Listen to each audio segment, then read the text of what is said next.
back with another episode of the Constant Sports 5. What we're going to do is we break down the biggest sports business stories shaping the industry and whatnot. So we're going to be talking global sports capital, sports tech, basketball, NFL franchise sales, some prediction market stuff, and other things like that. And so if you want a deeper dive, we go into the weekly analysis. We have a private community of founders, operators, investors, creators across the sports business world. So check that out as well, Constant Sports Community. And let's get into it here. So Ares expands its sports investment strategy across the pond over into Europe. They're going to try to get off these offerings to wealthy European investors, building on its U.S. launch. And it kind of gives us one of these strong signals along the sides of the sport asset classes is becoming more international, more globalized as they understand that the truth is the institutional demand for sports ownership is expanding faster and faster with more supply. NFL is getting overseas. Obviously, the F1's coming along the international market as well with the Drive to Survive and other things like that. And so this expansion kind of goes into the Europeans wanting this exposure to the media, entertainment, sports landscape.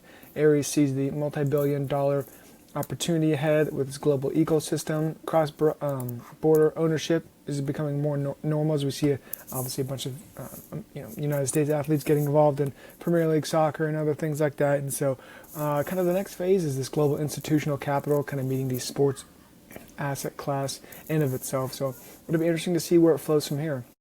And then SportIQ raises $6.2 million after the NBA Launchpad success, and this is it's a Series A funding, so they just secured it, which is kind of a big win for the sports performance tech scene. And so basketball is driving its verified, its real-time data that's going to translate directly to coaching, scouting, training, player development, etc. And so it's kind of more of the smart basketball movement where it's kind of the data capture, like I said, player tracking, real-time coaching feedback. And so it'll be interesting to see this kind of implement going forward, if it's commercial accelerator, kind of where it goes from here.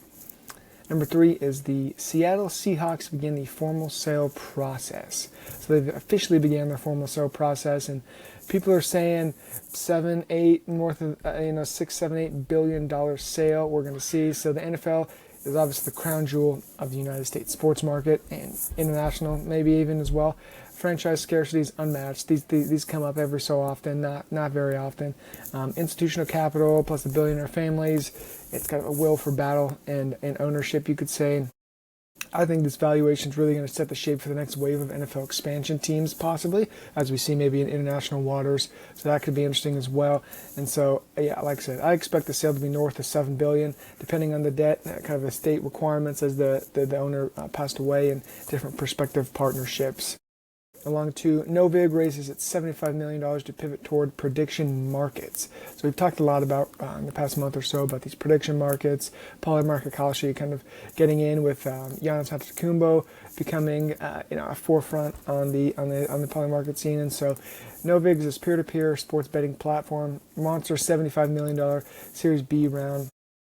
Reports say within a $500 million post-money valuation as well. So we'll see the CFTC regulated prediction markets. That's going to be kind of the real story as they're pivoting toward that. And this is kind of the intersection of sports, finance, regulation, data, modeling, market making, all of that. So if they can get the CFTC approval, they won't just be another sports book in the sea of sports books, but they're going to be one of the few kind of running a regulated financial market within these sports inputs. So could be groundbreaking. Let's see.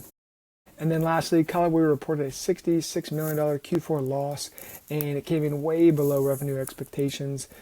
Really, the key issues were the oversupply, slower consumer spend, elevated costs, the market normalization. And so this was kind of a smaller, it was a lot smaller than the analysts predicted, but the gap between actual revenue along with the projection showed that this golf category is kind of cooling off after the years of pandemic tailwinds.